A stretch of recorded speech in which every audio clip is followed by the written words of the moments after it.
This episode, with a good old friend of mine, gets a little heavy. We talk about intimate partner violence and child abuse, subject matter that might be upsetting to some listeners. So please, use your best judgment.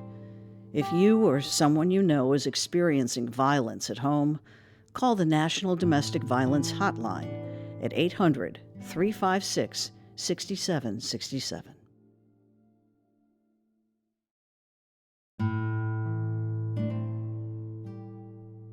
I wish my mother had not been beaten nearly to death. He beat her to 2 miscarriages as well. I wish that my sisters, my mother, my brother had not suffered the way they suffered. I have this conversation a lot with police and deputies. What do you look like to a child at a scene of a domestic violence call? What image do you want to leave with that child? And the image I had of police wasn't good. One of the things that I try to get officers to do today is to do a child safety checklist before they leave if there's children present. And that is taking children to the side, not a forensic interview, but taking children to the side and telling them, don't get trapped in the middle of the fight. Get out of the house, call 911. It's not your fault, it's not your fault, it's not your fault, it's not your fault.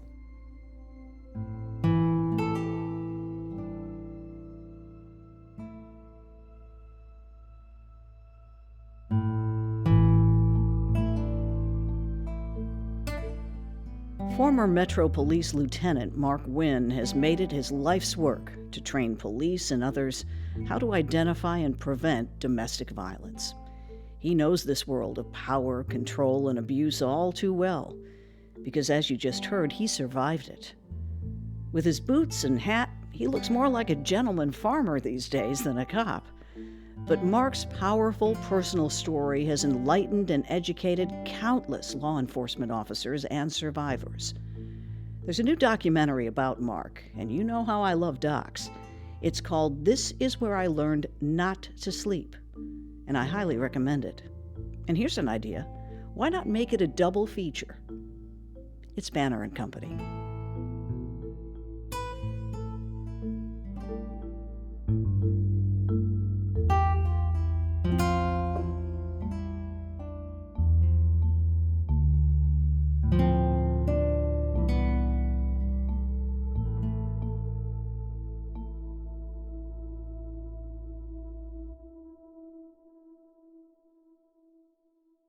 I'm going to tell you, it's very difficult, knowing what I know about your past, to be someone that had, in contrast, a blissful childhood. I almost feel guilty talking to you. Oh, don't do that. You don't. Please don't. There should be no guilt at all. It's a wonderful thing to have a loving parent.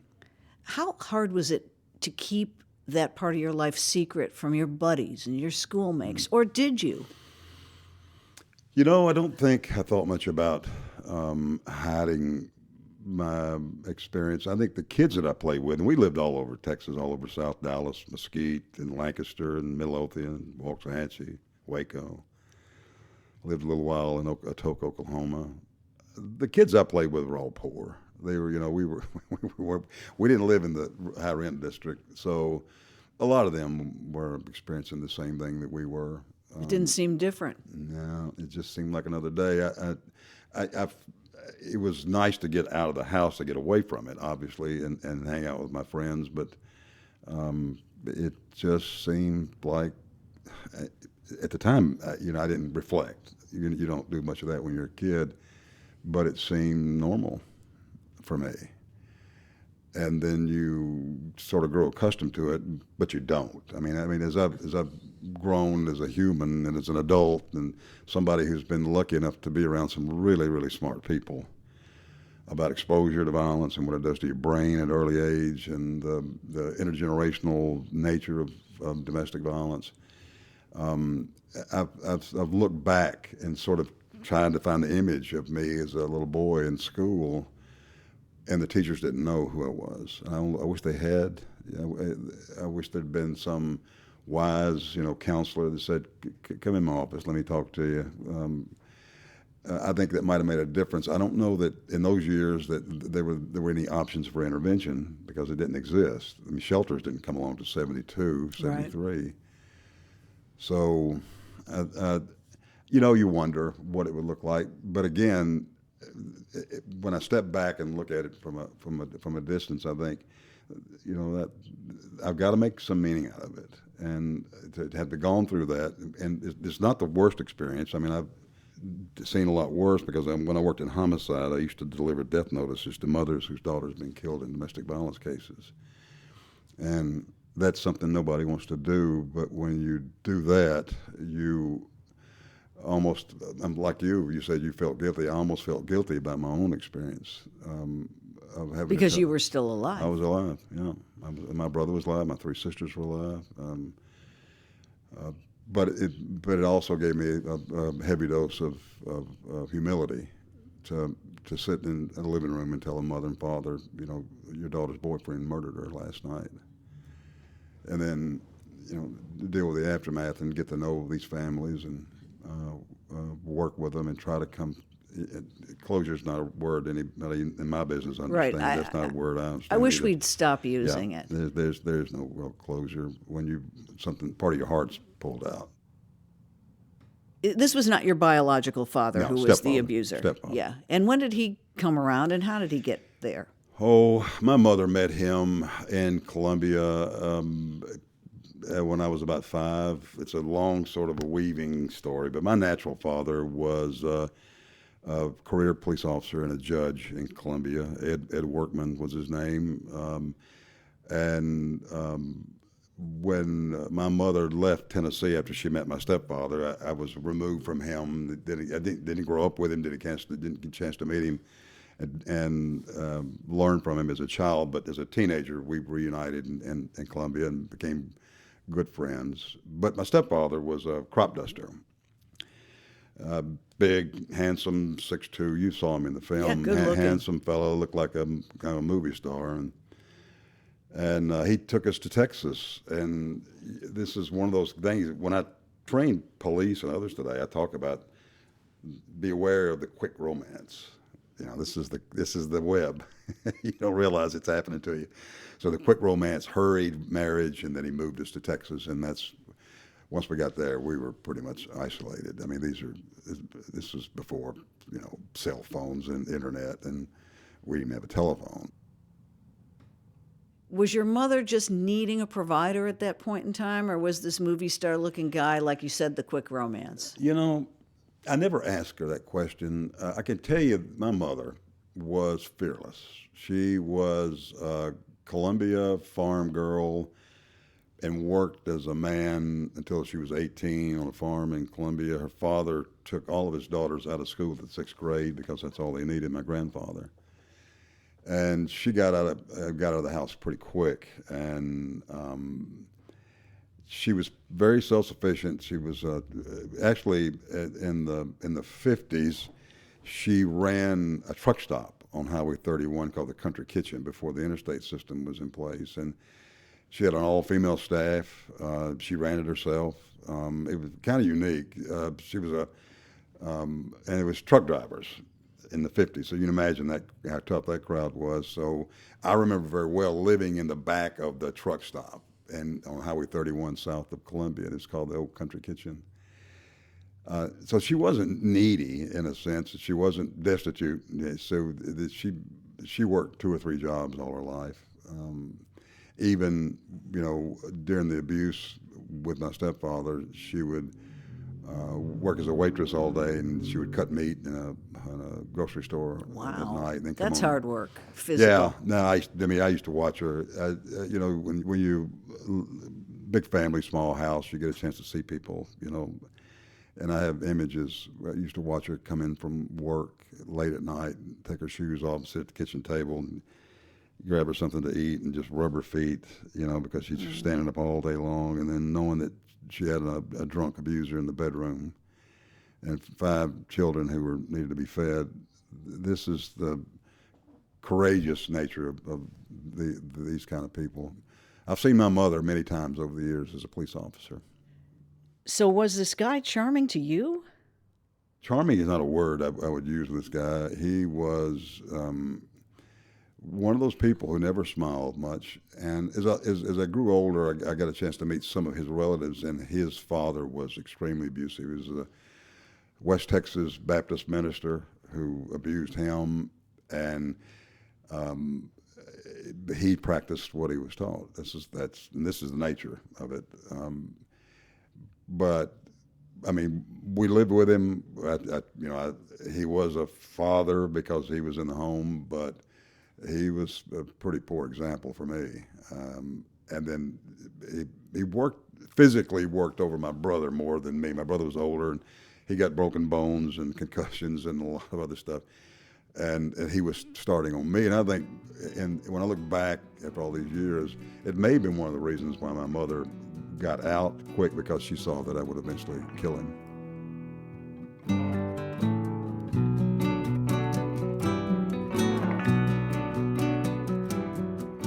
It's Banner and Company.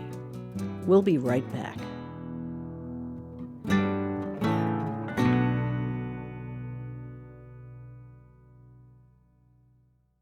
What was Columbia like growing up? Well, it's an interesting town.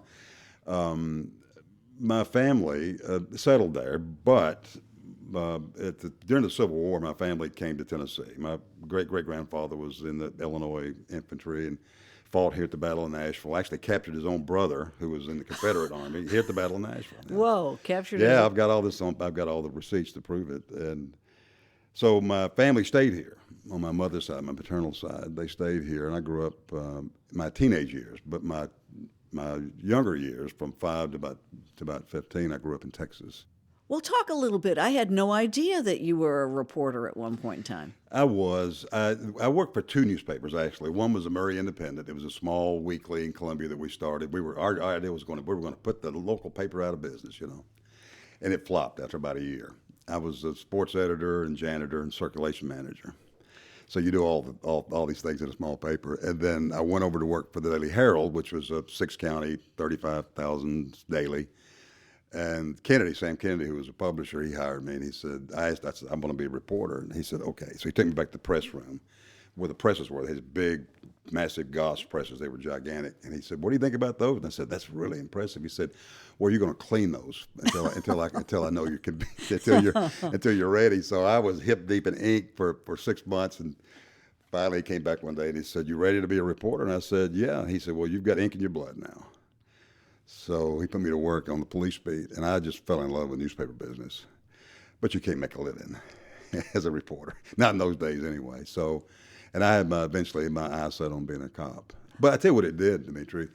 It gave me, and this is coming from somebody who has a long line of law enforcement officers in their family, it gave me a different view of government service. I mean, as a journalist, you have to keep an eye on everybody. And I've really got a sense of, there are good people here, but there are people here for another reason.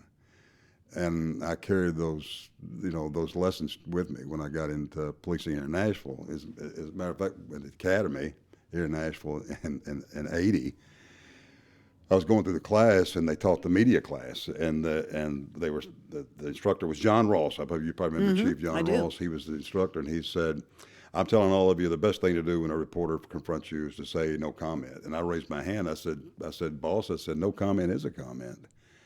And he said, who are you? I said, well, I'm just another rookie. And he said, what do you know about the media? And I told him I was, I'd been a reporter. And I guess they did another background on me after that, because I suppose they thought, well, there's a plant inside the academy. Right. The media's got a mole here. Mole. Yeah. But it worked out. Lots of parallels, though. Yeah. Different thing every day, and chasing after action. And absolutely. And did it give you an edge, you think, when you were being interviewed? It did. And I tell you, I got about as many death threats as a reporter as I did a police officer. I mean, I'm sure you've had your moments over the years. So I was used to confrontation. And that helped me out, especially when I got in the higher ranks and I started working in homicide, working real sophisticated, complex criminal cases. It helped me focus because, as a reporter, you're doing a narrative. You're trying to figure out, from A to Z what the story is about. And I used that through the years as a detective, as a sergeant, as a lieutenant, and it served me well. When did you join the Metro Force? I had somebody tell me that there was some jobs in Kansas, and I grew up watching Gunsmoke, and I thought, you know what, I'm going out there. They're going to give me a horse like Matt Dillon, and I'm going to be. Well, you're still wearing the hat, I've always worn a cowboy hat. So I went out to Wichita, and they hired me, and I loved it. It was a great sheriff's department, and Kansas is an interesting place, but it's just a damn flat. So I packed up, came back, and then came to Nashville and did an interview with John Sirachi, the chief. You remember John Sirachi? Sirachi, sure. Great man. Whose daughter was kidnapped. That's right. Kidnapped, and another unbelievable made-for-movie event. Yeah. Where she managed to get out, and it was a pretty incredible story. But Sirachi, I was introduced to him. I went in his office, and I said, I want to be a police officer here, and he hired me. And, of course, Chief Casey really, in the end, hired me. And then I got on the police department, and then we started down the journey. I started watching the police do the same thing the police did when they came to my house when I was a kid. Mistakes. All the wrong things, all correct? The wrong things. Yeah. And I'm not bitter. It was helpful to me because I could see that there was a culture because there was nothing to replace it. There was nobody who said, let's just start with this. Leaving is not an event, it's a process. And by the way, the laws weren't adequate at all in Tennessee or anywhere else. There were no orders of protection. No orders of protection. They used to call them a peace bond. That was years ago, and they didn't mean anything. No policies, no training. I mean, it was complete, absolute desert. And I had the experience of surviving, but I didn't have the expertise of being a police officer. So I knew I had to get inside, start working cases, learn the system in order to change it. And I was lucky enough that when I started doing the work, I had some friends who were advocates here. Carol Etherington, who helped start the VIP program, Amy Holloway, who worked and Sure. she and I became really good friends. Told her my experience as a survivor, and she said, "You need to tell somebody this." And I said, "No, are you kidding me? Men don't talk about their experiences as a child survivor." She was persistent, and finally one day, and I started teaching recruits at the academy. They let me do that, and then the command staff was at the academy one day, and I said, I'm going to do it. So I walked into class to Chief Casey and all the bosses, and I said, I know I'm supposed to teach you something else today, but let me tell you my journey. And I told them, all the things I'd been through and how I got here, and confessed to almost killing a man when I was a kid. And I guess they thought, how did we get there? Who hired this guy? So, several of the chiefs after the presentation walked up to me and said, that was our life. And Demetria, I'll tell you, I think back on that, and I was thankful that they were kind enough to say, yeah, me too. But I thought, why didn't you stand up in front of all the other men and say it? Why are you whispering about it? In the hallway afterwards, right. Yeah. Right. Once I got into homicide, I know this is awful to say something like this, but I put a lot of women in body bags. Demetria, I worked as a crime scene investigator for 4, as a sergeant on that unit for a year, 3 years in homicide. And in those years, we were working 25 or 30 domestic murders every year. You remember it. You were on the crime scene. I remember seeing you there. And when you see this over and over again, you can't help but doing it. I'm healthy, okay. I have had therapy, and I feel like I'm pretty healthy. But I saw my mother's face, on these women, and I thought, there's something wrong with all this. And I had a class at the academy, and there was instructors from the FBI Academy, where I later went and I graduated from their academy years later. And he said, it was a guy named Ken Lanning, who was a world-famous homicide guy, and he said, homicide is the only crime you cannot prevent. And I thought, I don't believe that. And that was the attitude nationwide. So I had a murder, a young woman was killed, and His boyfriend killed her, and I did my thing. I death notice delivery and sit down with the family because I'm trying to. You don't just gather the evidence; you gather what was taken from us. You know, the life, because you want the prosecutor to feel and see what you see, so they can see that this was a real human taken away from us. And the mother said, she called you over and over again. Would she be alive had she not called you? You know, it's never too late to say you're sorry. And I apologized, and I went back to work, and I pulled the file, and there it was. It was just repeat. Nothing, no response. It's just react, nothing meaningful happening. And talked to my boss, my captain, about it, and I said, when are we going to stop, reacting and start preventing? And he said, we don't have time for prevention. And so I started finding allies. Carrie Daughtry, the DA's office, Judge Robinson at the courts, people inside the domestic violence shelters, Edie Ricehour, people in the system that I realized I had to get to know these people because this was going to be we needed all hands on deck to change the system. Do batterers intervention programs work long term? Can you cure that behavior or at least control it? It does work. There's been studies on this around the country. We started ours here in '85. Amy Holloway, who was an advocate for the police department, she started the program. Group counseling, 26 weeks, accountability, understanding anger, and what they call them BIP, Batterers Intervention Programs. They're all over the world now. I've actually sit in BIP programs in South America, in Australia.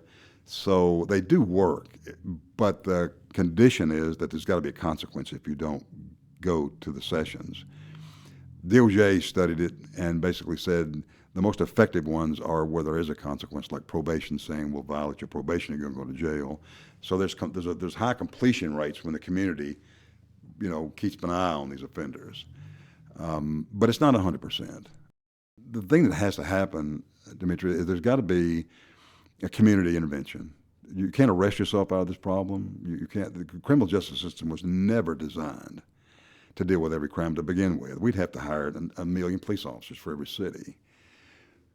But the criminal justice system, it can be pretty dangerous for a victim. There's positive and negative impacts on victims when they step into the criminal justice system.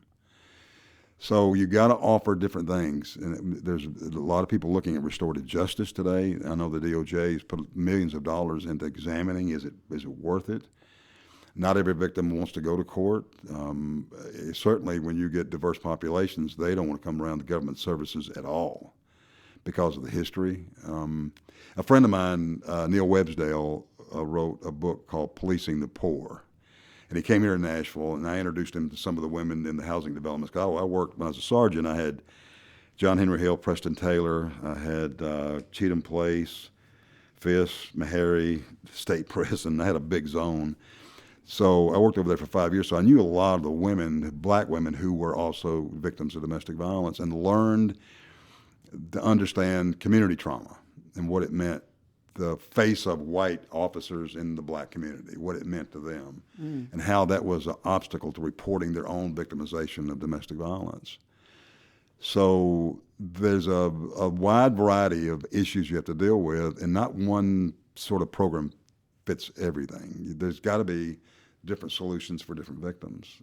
Undocumented immigrant women, they don't report because they worry about deportation. And then when you've got political rhetoric that's spreading all over the country about illegal aliens, that's another. If you want to push victims away from reporting crime, that's the best way to do it. So people don't understand sometimes the power of our voices in the community, especially victims who are listening for the right thing. I'm waiting for them to say, "Come, we'll help you. Don't worry about your immigration status. Don't worry about your color of your skin. Don't worry about your age. Don't worry about your religion." And then the church. That's another group that's slow to catch on, to come with us, because a lot of victims go to their minister, the pastor, the imam before they report to police, and they can get their own advice. I've heard ministers call it the holy hush, where you, instead of recommending go to the rape crisis center, that you bring him in for couples counseling. Yeah, then, and the reason I say this is because when I was in Nashville here, I managed around 23,000 domestic cases a year. And you see these women come in who have a dilemma with spiritual, issues. I am a wife. I'm a wife. I said, till death do us part. That's exactly.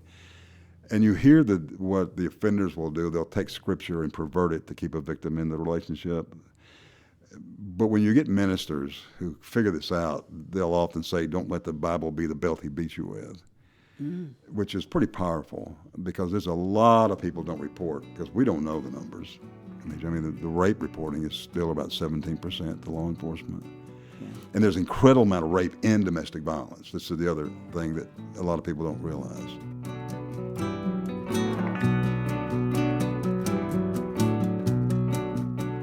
We'll be right back.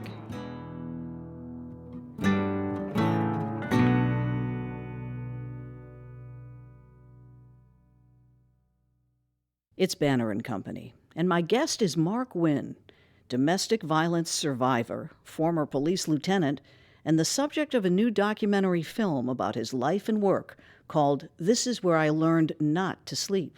Let's listen to a scene from the film where Mark and his late wife Valerie make plans for a police training session. You ready for this? I can only tell you how I feel today. Well, you look good. Well, you know what Billy Crystal said. All right. What did he used to say? It's better to look good than feel good. Yeah, so. Hi, buddy. What does he want? Is he What are coming you in to doing? help? Come on. Come here, I'll pet you. It's like the Clampets. We have more animals. I'll pet you. So let's recap. We went down there to determine basically their systems, how they're working together, and the one service they do have that the city's actually paying for is the police force is actually running a batterers intervention program. So if you're an abuser in Jackson, Mississippi, you can get an advocate and you can get counseling and you can have an advocate in court. If you're a victim, you get none of those services. Right. So the entire program, there's 4 social workers devoted to helping abusers, no social workers devoted to helping victims. I was thinking that maybe you could think about lessons learned from your time as a police crisis counselor. Okay. 30 minutes to an hour. Everything from everything I wished I'd known the first day that I knew the last day. Okay. All right. Sounds good. Okay, we can wrap this up. Thank you, Lieutenant. Your wife, Valerie Wynn, was a force of nature, a woman that had a lot of passion, with a capital P, but also incredibly intelligent. And I mean, I am very glad that I knew her. Thank you. And I'm so sorry that she's gone. For all of us. Yeah.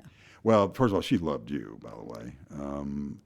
Valerie was second generation Italian American, South Philly, had a restaurant on South Street, grew up in the 60s, worked in the AIDS movement in Philadelphia, came to Nashville to get an advanced education and went to TSU. Psychology, right? Yeah, went to TSU and went their entire program to get her doctorate and decided before she was going to do an internship to take a break. And she saw an ad in the paper in the Tennessean, and at the time this was 95 or 96, I think, maybe 96, and we were already up and running at the Domestic Violence Division here at the police department, and I needed another advocate. So I wrote a federal grant to hire another advocate, and she saw the advertisement. She came in and interviewed, and I'd never married, wasn't looking for a wife. I'm just an old bachelor, and they brought her in to introduce me to her in my office when they hired her, and I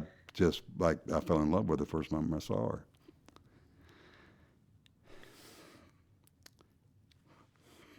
Sorry. No. Anyway, we hired her, and we courted for about 8 months, and then 8 months later we married, and we started working together, and it was the best thing that ever happened to me. But I had never really known, other than Chief Haruch, who's an Italian American, I had never really known an Italian before.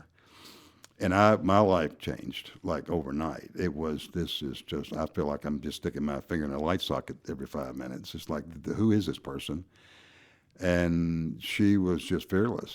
She was like my mother, and she didn't put up with much. I mean, she didn't fit into the Southern Belle frame. Let me just say that. Yeah.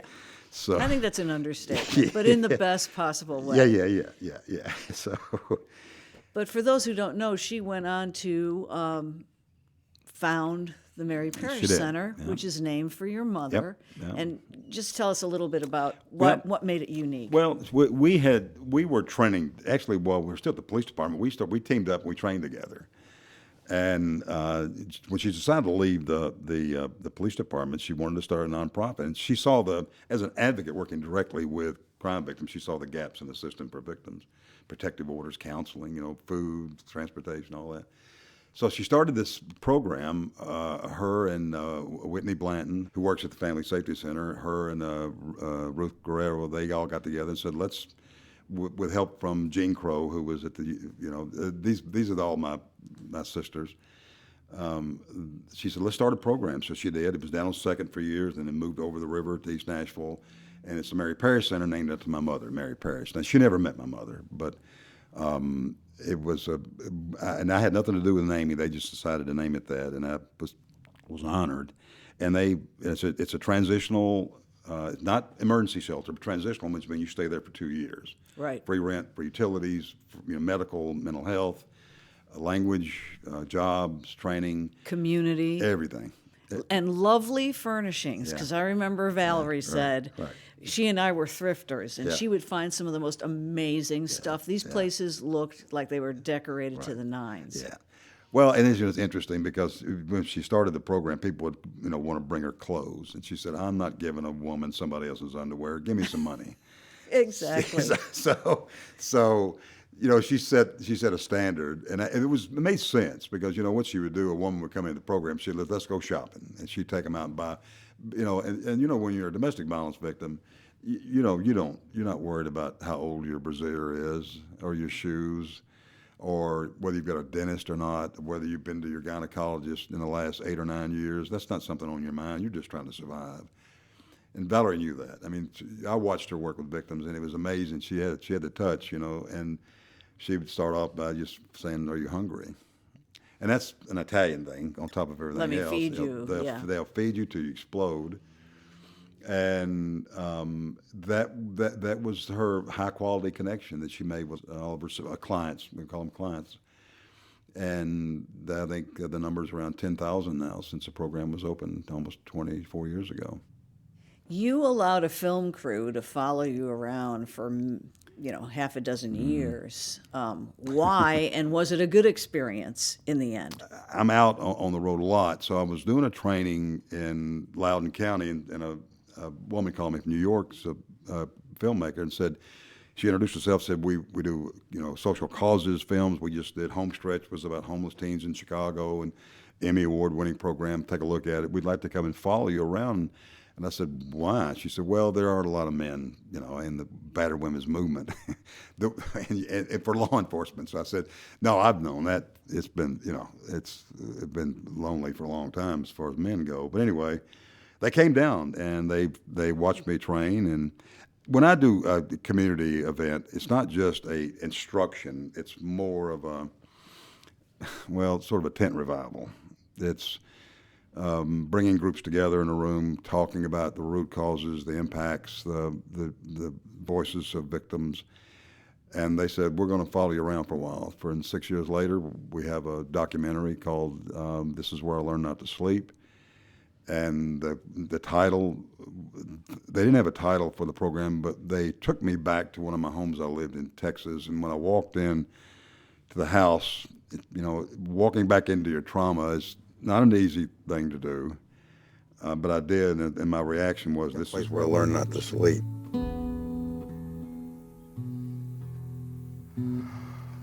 Jesus Christ almighty.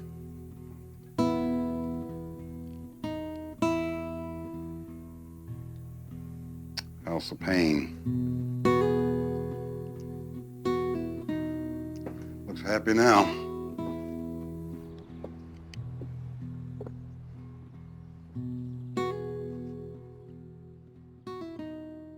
every 18 months in the U.S., we lose as many people killed in domestic violence as we lost in 9/11. Every 18 months, nonstop, every 18 months. 3 to 4 women every single day.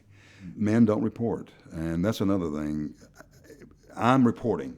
Our interview today is me reporting to you as a reporter that I'm a man and I survived it. But I was a child survivor. There are millions and millions and millions of men survivors who now are grown-ups or adults who haven't talked about it. And this is part of the problem. The women's movement, and I got to know all of them, Ellen Pence, Deb Tucker, Joan Zorza, Barbara Hart. These are the original gangsters of the battered women's movement. They let me sort of tag along. And I was the mascot in a way, and they educated me about this, that there is an entire population out there that's not engaged in stopping violence against women, and it's men. Because if women could stop domestic violence, you and I wouldn't be doing this interview right now. Right. Your life's work has been so noble, but at the same time so heavy. What brings you joy these days? How do you decompress? Well, since Valerie passed away, it's been 4 years now. Before she died, Demetria, she said, get back to work. So I knew what she meant. So that's what I've done. I've found therapy in the hundreds, literally thousands of friends who I know who are running rape crisis centers, who are running little country shelters all over the country. I was in Evansville yesterday, and talking to people doing the same work. So I've got a network of friends who we talk a lot. But when I'm home, I love gardening. Nashville's a great gardening zone. I love gardening. I live out by Percy Priest. I love Nashville. I mean, I'm lucky that I am from Columbia, Tennessee, and that's my hometown. But Nashville's my city, and I feel obligated to Nashville. Now, you're gardening. Do you raise tomatoes? I do. would hope your just, wife would be. We can tomatoes every year. She taught me how to do that. She taught me how to make her sauce. That's the secret of being a good Italian cook. You got to have a right gravy, recipe. They call it That's gravy. Right. Gravy, they do. Yeah, and of course she took me to Italy every year, and I got to know the Italian lifestyle. And I'm not bad, is it? I'm longing to pick grapes in Italy. Believe me, I've met a lot of expats all up and down. I've driven the country from top to bottom, and I'm homesick for Italy. I think maybe one day you may see me, sitting by a boat in some little small harbor town, eating calamari and having a glass of wine. That's a police siren. Did you hear it? Yeah. kind of apropos. Right.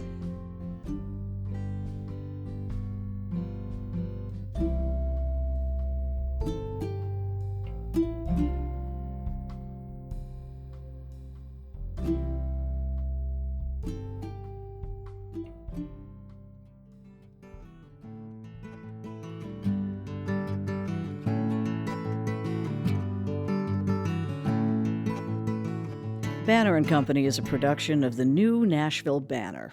Our producers are Steve Haruch and Andrea Tudhope. Original music is by Verlin Thompson. Subscribe wherever you get your podcasts or go to NashvilleBanner.com. You're in good company.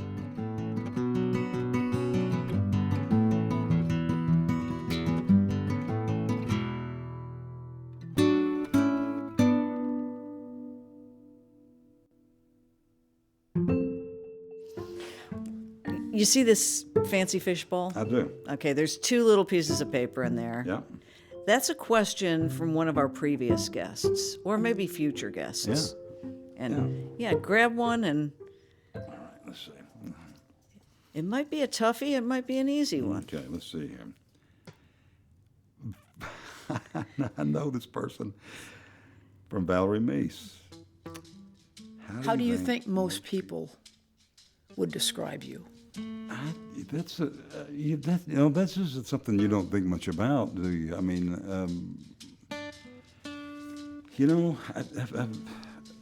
I've been called a lot of things when I was a police officer that I can't repeat in this interview.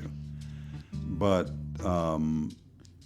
because I am from the South and I talk slower, and this is English I am speaking, but it might not sound like English in certain places.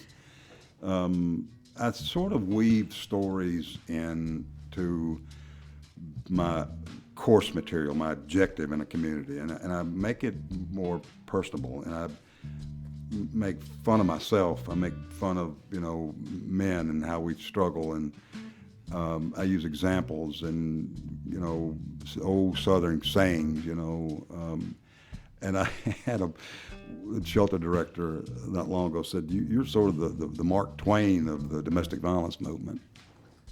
And I said, can I use that? I might want to put that in my resume. But I'm just a lucky Tennessee boy who survived and still got a lot more to do.